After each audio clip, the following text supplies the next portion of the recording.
നമസ്കാരം. പുതിയൊരു വീഡിയോയിലേക്ക് എല്ലാവർക്കും ഒരിക്കൽ കൂടി സ്വാഗതം. ഞാൻ ആൻസൺ മാത്യൂസ്. അപ്പോൾ ഇന്ന് സാധാരണ ഇതിലും വ്യത്യസ്തമായിട്ടുള്ളൊരു ഐറ്റമായിട്ടാണ് ഞാൻ വന്നിരിക്കുന്നത്. സാധാരണ ഞാൻ എന്നും പറയുന്നത് ഒരു ലൈറ്റാണ്, ഹെല്ലയുടെ G5 പ്രൊജക്ടർ അതാണെന്ന് പറഞ്ഞുകൊണ്ടിരിക്കുന്നത്. അപ്പോൾ അതിൽ നിന്ന് വ്യത്യസ്തമായിട്ടുള്ളൊരു പ്രൊഡക്റ്റ് നിങ്ങളെ പരിചയപ്പെടുത്താനായിട്ടാണ് വന്നിരിക്കുന്നത്. അപ്പോൾ ഈ വീഡിയോ കണ്ടുകൊണ്ടിരിക്കുന്ന എല്ലാവർക്കും തന്നെ ഒരു കാറ് സ്വന്തമായിട്ടുണ്ടാവും എന്ന് ഞാൻ കരുതുന്നു. അപ്പോൾ നമ്മുടെ വളരെ ശ്രദ്ധിച്ച് സൂക്ഷിച്ച് കൊണ്ടുനടക്കുന്ന ഈ കാറ് എവിടെയെങ്കിലും തട്ടുമുട്ടുകയോ ചെയ്ത് കഴിഞ്ഞാൽ ഭയങ്കര ബുദ്ധിമുട്ടാണ്. പ്രത്യേകിച്ച് നമ്മൾ റിവേഴ്സ് എടുക്കുന്ന സമയത്ത് ആരെങ്കിലും ഒരു ഹെൽപ്പ് കിട്ടുവാണെങ്കിൽ നല്ലതാണ്. കാരണം പുറകിൽ എന്താ ഉള്ളതെന്ന് നമുക്ക് കാണാനായിട്ട് കണ്ണില്ല. അപ്പോൾ നമ്മുടെ പുറകിലൊരു കണ്ണ് ഉണ്ടെങ്കിൽ, നമ്മുടെ വാഹനത്തിന് പ്രത്യേകിച്ച് ഒരു കണ്ണും അതിൻ്റെ ഫ്രണ്ടിൽ ഒരു ഡിസ്പ്ലേ ഉണ്ടെങ്കിൽ അത് വളരെ അധികം പ്രയോജനപ്പെടുന്ന ഒന്നാണ്. അപ്പോൾ ഒരു 360 ക്യാമറ അല്ലെങ്കിൽ ഇൻഫോർടൈൻമെൻറ്റ് സിസ്റ്റത്തിൽ വരുന്ന വലിയ ഡിസ്പ്ലേ ഇതെല്ലാം കുറച്ച് ചിലവുള്ള കാര്യങ്ങളാണ്. അപ്പോൾ ഒരു കോസ്റ്റ് എഫക്റ്റീവായിട്ട് വളരെ കുറഞ്ഞ ചിലവിൽ ഒരു യൂണിറ്റ് വെക്കുകയാണെന്നുണ്ടെങ്കിൽ നമുക്കത് പ്രയോജനപ്പെടും. അപ്പോൾ അങ്ങനെ ഒരു ഐറ്റമായിട്ടാണ് ഞാൻ ഇന്ന് വന്നിരിക്കുന്നത്. ഈ മോക്കോയുടെ സ്മാർട്ട് റിയർ വ്യൂ മിറർ എന്നാണ് അതിൻ്റെ പേര് പറയുന്നത്. മോക്കോ സ്മാർട്ട് റിയർ വ്യൂ മിറർ. അപ്പോൾ ഈ ഒരു ഐറ്റം എന്താണ്, ഇതിൻ്റെ കാര്യങ്ങൾ എന്തൊക്കെയാണെന്നാണ് നമുക്കൊന്ന് പറയാനുള്ളത്. അപ്പോൾ ഇങ്ങനെ ഒരു ഐറ്റത്തിൽ വരുമ്പോൾ, അതായത് ഞാനിപ്പോൾ പറഞ്ഞു നിങ്ങളുടെ ബാക്കിലൊരു കണ്ണാണ്, പുറകിൽ വരുന്ന കണ്ണാണ്, ക്യാമറയാണെന്നൊക്കെ പറഞ്ഞു. ഇതിൻ്റെ കൂടെ തന്നെ ഇതൊരു സേഫ്റ്റി ഫീച്ചർ ആവുന്ന എപ്പോഴാണെന്നുണ്ടെങ്കിൽ അതൊരു സേഫ്റ്റിയാണ്. ബാക്കിലേക്ക് നമ്മൾ റിവേഴ്സ് എടുക്കുന്ന സമയത്ത് പുറകുവശം കാണുക എന്ന് പറയുന്ന ഒരു സേഫ്റ്റി തന്നെയാണ്. ഇത് കൂടാതെ ഇതിൻ്റെ ഫ്രണ്ടിൽ ഒരു ക്യാമറയുണ്ട്, ബാക്കിലൊരു ക്യാമറ, 2 ക്യാമറ സിസ്റ്റമാണ് ഇതിൻ്റെ അകത്ത് വരുന്നത്. ഇത് രണ്ടും റെക്കോർഡിങ്ങും കൂടെയാണ്. അതായത് ഒരു ഡാഷ് ക്യാമായിട്ടും ഇത് ആക്ട് ചെയ്യുന്നുണ്ട്. അപ്പോൾ നമ്മുടെ ഫ്രണ്ടിലും ബാക്കിലും വരുന്ന 2 ക്യാമറകളും സൈമിൾട്ടേനിയസ് ആയിട്ട് നമ്മുടെ വിഷ്വൽസ് റെക്കോർഡ് ചെയ്തുകൊണ്ടിരിക്കുന്നു. അപ്പോൾ ഇതിൻ്റെ അകത്ത് കിട്ടുന്ന ഫുട്ടേജസ് എന്ന് പറയുന്നത് നമുക്കൊരു എവിഡൻസ് ആണ്. എന്തെങ്കിലും ഒരു ഇൻസിഡൻറ്റ്, അതായത് വണ്ടി തട്ടാതെ മുട്ടാതെയൊക്കെ റോട്ടിൽ കൂടെ ഓടിക്കുക എന്ന് പറയുന്നത് വലിയ ബുദ്ധിമുട്ടുള്ള കാര്യമാണ്. അപ്പോൾ ഇങ്ങനെയുള്ള ഇൻസിഡൻറ്റുകളിൽ നമുക്ക് വേണ്ടിയിട്ട് സംസാരിക്കാനായിട്ട് നമ്മുടെ ഈ ക്യാമറ മാത്രമേ ഉണ്ടാവത്തുള്ളൂ. വേറെ ആരും പുറമേ നിന്ന് നമ്മൾ സപ്പോർട്ട് ചെയ്യാനായിട്ട് പോകുന്നില്ല. അപ്പോൾ വിദേശ രാജ്യങ്ങളിലൊക്കെ ഇതൊരു മസ്റ്റാണ്, കമ്പൽസറി ആയിട്ടുള്ള ഐറ്റമാണ്. കാരണം അതിൻ്റെ ഇൻഷുറൻസും ബാക്കിയുള്ള പ്രൊസീജിയേഴ്സ് എല്ലാം ഈ ഫുട്ടേജസിനെ ബേസ് ചെയ്തിട്ടാണ് വരുന്നത്. അപ്പോൾ ഇത് നമ്മുടെ ലീഗലി വലിയ കമ്പൽസറി ഒന്നും അല്ലെങ്കിലും നമുക്ക് വേണ്ടിയിട്ട് സംസാരിക്കാനായിട്ട് നമ്മളുടെ ഈ ക്ലിപ്പിങ്സുകൾ നമ്മുടെ മെമ്മറി കാർഡുകളിൽ സ്റ്റോർഡ് ആയിരിക്കും. അപ്പോൾ അങ്ങനെ ഒരു ഐറ്റമാണ് ഇന്ന് എനിക്ക് നിങ്ങളെ പരിചയപ്പെടുത്താനുള്ളത്. അപ്പോൾ ഞാനിത് ഏകദേശം ഒരു വർഷമായിട്ട് എൻ്റെ വാഹനത്തിൽ, ഇത് ടാറ്റ നെക്സോണാണ് ഞാൻ ഉപയോഗിക്കുന്നത്. ഒരു വർഷത്തോളം ഞാൻ ആയിട്ട് ഈ പ്രോഡക്റ്റ് ഞാൻ ഉപയോഗിക്കുന്നുണ്ട്. വളരെ കംഫർട്ടബിൾ ആയിട്ട് തോന്നി. വളരെ ഭംഗിയുള്ള ഡിസ്പ്ലേയും കാര്യങ്ങളൊക്കെയാണ് ഇതിൻ്റെ അകത്ത് വരുന്നത്. അപ്പോൾ അതിനെക്കുറിച്ചാണ് എനിക്കിന്ന് നിങ്ങളോട് പറയാനുള്ളത്. അപ്പോൾ ഈ ഐറ്റം നമുക്കൊന്ന് അൺബോക്സ് ചെയ്ത് നോക്കാം. ആദ്യം തന്നെ ഇതിൻ്റെ അകത്ത് എന്തൊക്കെ കമ്പോണൻസ് ആണ് വരുന്നത് എന്നുള്ളത് ആദ്യം നമുക്കൊന്ന് പരിചയപ്പെടാം.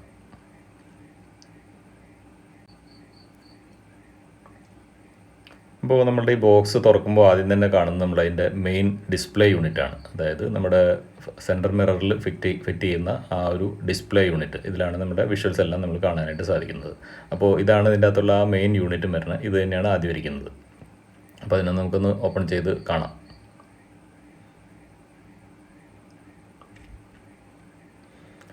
ഇത് ഒരു ഓവർ സൈസ് എന്ന് പറയാനില്ല, അതുപോലെ തന്നെ ഒരുപാട് ഹെവി വെയിറ്റും അല്ല, തീരെ ലൈറ്റായിട്ടുള്ള ഒരു യൂണിറ്റാണ്. അപ്പോൾ അതുകൊണ്ട് തന്നെ നമ്മുടെ സെൻറ്റർ മിററിൽ അത് ഹോൾഡ് ചെയ്ത് കഴിഞ്ഞാൽ താഴേക്ക് തൂങ്ങി വരുന്ന ഇഷ്യൂ അങ്ങനെയൊന്നും കാണിക്കുന്നില്ല. നേരത്തെ ഉണ്ടായിരുന്ന അതുപോലെ തന്നെ ഫ്രണ്ട് ക്യാമറയിൽ ഫിക്സ് ചെയ്യുന്ന യൂണിറ്റുകൾ എൻ്റെ മുൻപുള്ള വാഹനത്തിൽ എനിക്ക് അങ്ങനെ ഒരു പ്രശ്നം ഉണ്ടായിട്ടുണ്ട്. കാരണം അത് താഴേക്ക് അതിൻ്റെ വെയിറ്റ് ഓവർ വെയിറ്റ് ആയതുകൊണ്ട് തന്നെ താഴേക്ക് തൂങ്ങി പോകുന്ന ഒരു ഇഷ്യൂ ഉണ്ടായിരുന്നു.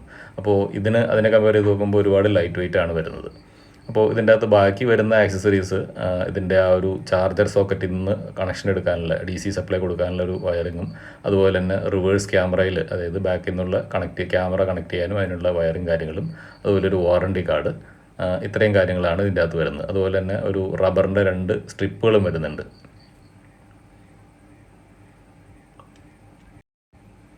അപ്പോൾ നമ്മുടെ ഈ പ്രൊഡക്റ്റ് രജിസ്ട്രേഷന് വേണ്ടിയിട്ട് നമ്മളതിൻ്റെ ഒരു നമ്പർ SMS ചെയ്ത് കൊടുക്കാനൊക്കെ ഉണ്ട്. അപ്പോൾ അതിൻ്റെ ഫോർമാലിറ്റികളിൽ വരുന്നൊരു കാര്യമാണ്. അതുപോലെ തന്നെ ഒരു ചെറിയൊരു ബുക്ക്ലെറ്റ് ഉണ്ട്. അതിൻ്റെ അകത്ത് എന്തൊക്കെയാണ് അതിൻ്റെ ഡിസ്പ്ലേ എങ്ങനെയൊക്കെ സെറ്റ് ചെയ്യുക, അങ്ങനെയുള്ള ഡീറ്റെയിൽസ് എല്ലാം ആ ഒരു ബുക്ക്ലെറ്റിൽ വരുന്നുണ്ട്. അപ്പോൾ ഇത്രയും കാര്യങ്ങളാണ് ഈ ഒരു ബോക്സിൻ്റെ അകത്ത് വരുന്നത്. Main display unit, wiring, 1-2 wiring, അതുപോലെ അതിൻ്റെ ക്യാമറ, റിയർ ക്യാമറ, ചെറിയ 2 റബ്ബറിൻ്റെ സ്ട്രിപ്പുകൾ. ഇതാണ് അതിൻ്റെ റിയർ വ്യൂ ക്യാമറ വരുന്നത്. അപ്പോൾ അത് കണക്ട് ചെയ്യാനുള്ള അതിൻ്റെ ഒരു എക്സ്റ്റൻഷൻ സോക്കറ്റ് ഉണ്ട്. ഇത്രയും ലെങ്ത്തിലുള്ള വയർ വരുന്നുണ്ട്. അത് ഫ്രണ്ടിലെ ഡിസ്പ്ലേ യൂണിറ്റിൽ നിന്ന് നമ്മുടെ റിയർ ക്യാമറയിലേക്ക് കണക്ട് ചെയ്യാനുള്ള വയറാണ്. ഇത് ഞാൻ ആദ്യം പറഞ്ഞിരുന്നു, ഇതിൻ്റെ ചാർജർ, അതായത് DC സപ്ലൈ കൊടുക്കുന്നത്. അത് നമ്മുടെ ചാർജർ സോക്കറ്റിൻ്റെ ഭാഗത്തിനുള്ള രീതിയിലാണ് വരുന്നത്. അപ്പോൾ ഇതാണ് ഞാൻ ആദ്യം പറഞ്ഞ അതിൻ്റെ മെയിൻ യൂണിറ്റ് ഇതാണ്. ഈ ഒരു ഫ്രണ്ട് യൂണിറ്റിലാണ് നമ്മുടെ കംപ്ലീറ്റ് ഡിസ്പ്ലേ, അതായത് റിയർ ഡിസ്പ്ലേ അതുപോലെ തന്നെ ഫ്രണ്ട് ഡിസ്പ്ലേ എല്ലാം വരുന്നത്. ഇതിൻ്റെ പുറകുവശം നോക്കിക്കഴിഞ്ഞാൽ ഇതിലാണ് നമ്മുടെ ഫ്രണ്ട് ക്യാമറ ഇരിക്കുന്നത്. അതായത് നമ്മുടെ മിററിൽ അത് വെച്ച് കഴിയുമ്പോൾ ഇത് ഫ്രണ്ടിലേക്ക് ഫേസ് ചെയ്ത് വരുന്ന ഒരു ക്യാമറയാണ്. അത് തന്നെ നമുക്ക് സൈഡിലേക്ക് വേണമെങ്കിൽ ഒന്ന് സ്ലൈഡ് ചെയ്താൽ അത് കുറച്ചുകൂടെ എക്സ്റ്റെൻഡ് ചെയ്ത് വരും.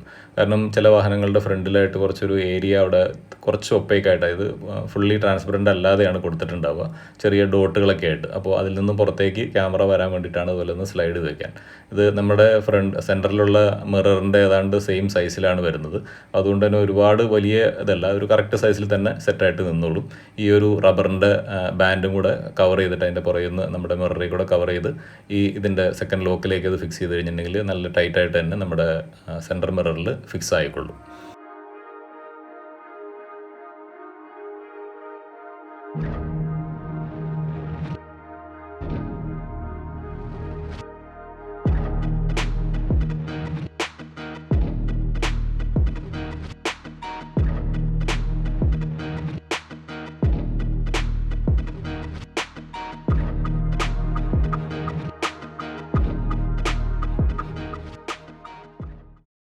അപ്പോൾ ഇന്നത് നമ്മൾ ഫിക്സ് ചെയ്യാനായിട്ട് പോകുന്ന ഒരു ആൾട്ടോ K10 എന്ന് പറയുന്ന വാഹനത്തിലാണ് ഇത് ഫിക്സ് ചെയ്യുന്നത്. അപ്പോൾ ഏതാണ്ട് ഒരു ഇൻസ്റ്റലേഷൻ ഒരു പാതി വഴിയിൽ എത്തിയിട്ടുണ്ട്. നമ്മളതിൻ്റെ ഭാഗങ്ങളെല്ലാം അഴിച്ചിട്ടിട്ടുണ്ട്. കാരണം ഇതിൻ്റെ വയറിംഗ് എല്ലാം ഒരു ഹിഡൻ രീതിയിൽ തന്നെ കൊടുക്കാനായിട്ട്. അപ്പോൾ അതിൻ്റെ ചാർജിങ് സോക്കറ്റിൽ അത് കുത്തിയിട്ടുണ്ട്. അതായത് സൈഡ് ലൈറ്ററിൻ്റെ സോക്കറ്റിലേക്കാണ് നമ്മളത് ഫിക്സ് ചെയ്യുന്നത്.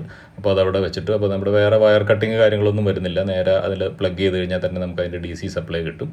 അപ്പോൾ അതുപോലെ തന്നെ വയർ ഇതിൻ്റെ ഡാഷ്ബോർഡിൻ്റെ അടിയിൽ കൂടെ, അതുപോലെ തന്നെ സി പില്ലറിൻ്റെ ഉള്ളിൽ കൂടെ കവറെല്ലാം തുറന്ന്, അതുപോലെ തന്നെ ടോപ്പ് റൂഫിൻ്റെ ഉള്ളിൽ കൂടെയാണ് നമ്മളിത് ബാക്കിലേക്ക് എത്തിക്കുന്നത്. അതായത് നമ്മുടെ റിയർ ക്യാമറയിലേക്ക് സപ്ലൈയും അതുപോലെ തന്നെ ഇതിൻ്റെ ആ കണക്ഷൻ കൊടുക്കാനായിട്ട് ഈ ഒരു ഏരിയയിൽ കൂടെയാണ് വയർ വരുന്നത്. അപ്പോൾ അതെല്ലാം ഏകദേശം ഒരു ഹാഫ് വേയിൽ എത്തിയിട്ടുണ്ട്. നമ്മളത് ചെയ്തുകൊണ്ടിരിക്കുകയാണ് ഇപ്പോൾ. അപ്പോൾ ഇതാണ് അതിൻ്റെ റിവേഴ്സ് ഗിയറിൻ്റെ സപ്ലൈ വരുന്നത് ഇവിടെ നിന്നാണ്. നമുക്കൊരു DC സപ്ലൈ എടുക്കാനായിട്ട് ആവശ്യമുണ്ട്. അപ്പോൾ ആ ഒരു കപ്പളറിലേക്കാണ് നമ്മൾ വയർ പിൻ ചെയ്തെടുത്തേക്കുന്നത്. അവിടെ ലൂപ്പ് ചെയ്യാതെ തന്നെ ആ വയറിൻ്റെ ഉള്ളിൽ സോക്കറ്റിൻ്റെ ഉള്ളിൽ പിൻ ചെയ്തിട്ടാണ് എടുത്തിരിക്കുന്നത്. അപ്പോൾ അതുപോലെ നമ്മൾ ആദ്യമേ ഈ ഒരു റിയർ ക്യാമറ കുറച്ച് സേഫായിട്ട് ഇതിൻ്റെ അകത്ത്, അതായത് ഡിക്കിയുടെ ഉള്ളിലാണ് ഫിക്സ് ചെയ്തത്. അപ്പോൾ എന്താണ്, ഒരു റൂഫ് ഏരിയയിൽ വരും. അപ്പോൾ അതുപോലെ തന്നെ ചെളിയോ മഴയോ ഒന്നും പിടിക്കത്തില്ല, പുറമേ നിന്ന് ആർക്കും ഒരു ആക്സസ് ഉണ്ടാകത്തില്ല. ആ ഒരു രീതിയിലാണ് ആദ്യമേ ഇത് ഫിക്സ് ചെയ്തിരുന്നത്. അപ്പോൾ അങ്ങനെ ഒരു ട്രയൽ ജസ്റ്റ് നോക്കി കഴിഞ്ഞപ്പോൾ അതിൻ്റെ ചെറിയ പോരായ്മകളൊക്കെ വന്നു കഴിഞ്ഞപ്പോൾ അതിനെ മാറ്റിയിട്ട് ഈ നമ്പർ പ്ലേറ്റിൻ്റെ ആ ഒരു ഏരിയയിലേക്ക് തന്നെ അത് മാറ്റി പിടിപ്പിക്കുകയാണ് ഉണ്ടായത്. അപ്പോൾ ഇവിടെ ആദ്യം ഇങ്ങനെ തന്നെയാണ് നമ്മൾ ഫിക്സ് ചെയ്ത് വെച്ചത്. ടോപ്പിൽ ആ ഒരു ബ്രേക്ക് ലൈറ്റ്, നമ്മുടെ ഗ്ലാസിൻ്റെ ഉള്ളിലൊരു ബ്രേക്ക് ലൈറ്റ് വരുന്ന രീതിയിലാണ് ആദ്യം ഫിക്സ് ചെയ്തത്. അതിനുശേഷം ഈ നമ്പർ പ്ലേറ്റിൻ്റെ പോർഷനിലേക്ക് തന്നെ കൊണ്ടുവന്നു. ഇതാണ് കുറച്ചുകൂടെ കംഫർട്ടബിൾ ആയിട്ട്, നമുക്ക് വിഷൻ കുറച്ചുകൂടെ ക്ലിയർ ആയിട്ട് കിട്ടുന്ന ഒരു ഏരിയ അവിടെ തന്നെയാണ്. മേളിൽ നിന്ന് വെച്ച് കഴിയുമ്പോൾ നമുക്ക് ആ ബാക്കിലുള്ള കവറേജ് കുറച്ച് പോരായ്മയുണ്ട്. അതുകൊണ്ട് തന്നെ അത് മാറ്റി ഫിക്സ് ചെയ്യാനുണ്ടായത്. അപ്പോൾ ഇനി ഏകദേശം ഇതിൻ്റെ വർക്കുകളൊക്കെ കംപ്ലീറ്റ് ആയി. ഇനി ഇതെല്ലാം പഴയപടിയിലേക്ക് അതിൻ്റെ അഴിച്ച് ഇട്ടേക്കുന്ന എല്ലാ പാർട്സും അതിലേക്ക് റീഫിക്സ് ചെയ്തെടുക്കുകയാണ് ഇനി അടുത്ത ഘട്ടം.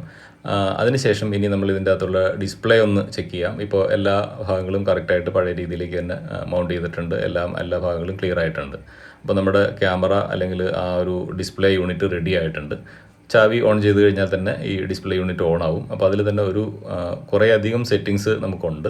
മീൻസ് പല രീതിയിൽ നമുക്ക് പല കാര്യങ്ങൾ സെറ്റ് ചെയ്യാം. അതുപോലെ സിമ്പിളായിട്ട് തന്നെ നമ്മുടെ ആ ടച്ച് സ്ക്രീനിൽ ഒന്ന് സ്ലൈഡ് ചെയ്ത് കഴിഞ്ഞാൽ ഈ വ്യൂസ് മാറി മാറി വരുന്നത് കാണാം. ഇപ്പോൾ ഫ്രണ്ട് വ്യൂ ആണ് വരുന്നത്, ഇപ്പോൾ വരുന്നത് റിയർ വ്യൂ ആണ്.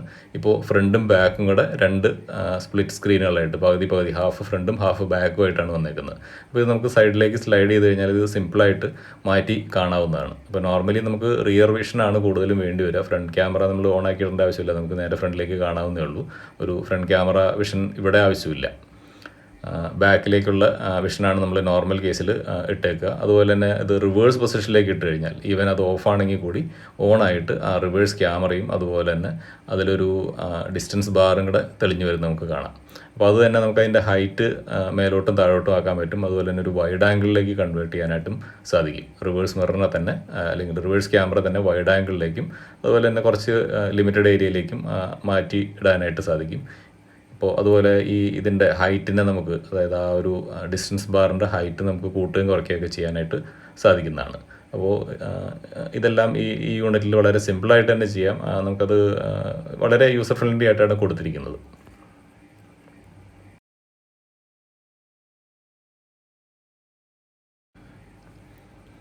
അപ്പോൾ ഇതിൻ്റെ ഡിസ്പ്ലേ നമ്മൾ ഓഫ് ചെയ്ത് കഴിഞ്ഞാൽ ശരിക്കും ഒരു സാധാ ഒരു മിറർ പോലെ തന്നെ നമുക്ക് വിഷ്വൽസ് കാണാവുന്നതാണ്. അതായത് ബാക്കിലേക്കുള്ള വിഷ്വൽസ് നമുക്ക് ഈവൻ ഓഫ് ആണെങ്കിൽ പോലും കാണാനായിട്ട് സാധിക്കുന്നതാണ്. അപ്പോൾ ഞാൻ എൻ്റെ വാഹനത്തിൽ ഉപയോഗിക്കുമ്പോൾ ഞാനൊരു 10 മിനിറ്റ്സ് കഴിയുമ്പോൾ അത് ഓഫ് ആവുന്ന രീതിയിലാണ് കൊടുത്തിരിക്കുന്നത്.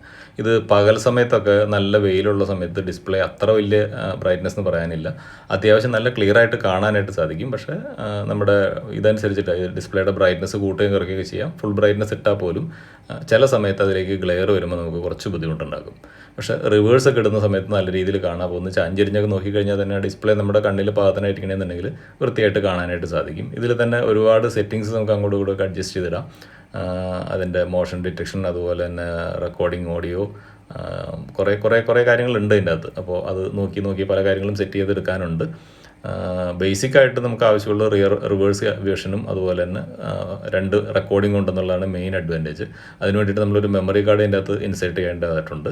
അപ്പോൾ അതിലിടുന്ന മെമ്മറി കാർഡിൻ്റെ അനുസരിച്ചിട്ട് ഇതിൻ്റെ റെക്കോർഡ് ചെയ്യുന്ന വോളിയം തീരുന്ന മുറയ്ക്ക് ആദ്യത്തെ വിഷ്വൽസിനെ ഡിലീറ്റ് ചെയ്തിട്ട് ഓവർ റൈറ്റ് ചെയ്ത് വരുന്നതാണ്. ആദ്യത്തെ ഡിലീറ്റ് ആവും, അതിനുശേഷം വീണ്ടും പുതിയ ക്ലിപ്പിങ്സ് ഇതിൻ്റെ അകത്തേക്ക് ആഡ് ചെയ്ത് വരുന്നതാണ്.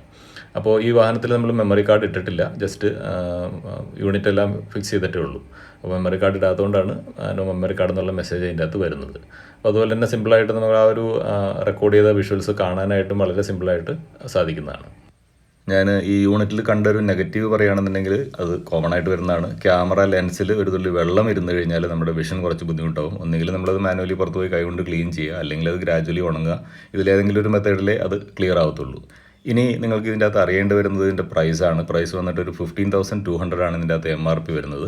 നമ്മളിതിലൊക്കെ താഴെയുള്ള ഒരു പ്രൈസിലാണ് ഇൻക്ലൂഡിങ് ഇൻസ്റ്റലേഷൻ ചെയ്ത് കൊടുക്കുന്നത്. നല്ലൊരു ഓഫർ പ്രൈസിൽ ചെയ്ത് കൊടുക്കുന്നുണ്ട്. അപ്പോൾ അങ്ങനെ ആർക്കെങ്കിലും ആവശ്യമുണ്ടെന്നുണ്ടെങ്കിൽ നിങ്ങൾ ഈ കാണുന്ന നമ്പറിൽ കോൺടാക്ട് ചെയ്തിട്ട് വരാവുന്നതാണ്. അപ്പോൾ ഒരു ഡേറ്റ് ബുക്ക് ചെയ്ത് വരികയാണെങ്കിൽ നമുക്ക് 2 കൂട്ടർക്ക് സൗകര്യമായിട്ട് നമുക്ക് ചെയ്തെടുക്കാവുന്നതാണ്. അപ്പോൾ ഈ വീഡിയോ ഏകദേശം ഇവിടെ പൂർണ്ണമാവുകയാണ്. വീഡിയോ എല്ലാവർക്കും ഇഷ്ടമായെന്ന് കരുതുന്നു. ഇഷ്ടമായി ലൈക്ക് ചെയ്യുക, അതുപോലെ തന്നെ ചാനൽ സബ്സ്ക്രൈബ് ചെയ്യാനും മറക്കരുത്. അപ്പോൾ ഒരു പുതിയ വീഡിയോയിൽ വീണ്ടും കാണുന്നവരെ എല്ലാവർക്കും ബൈ.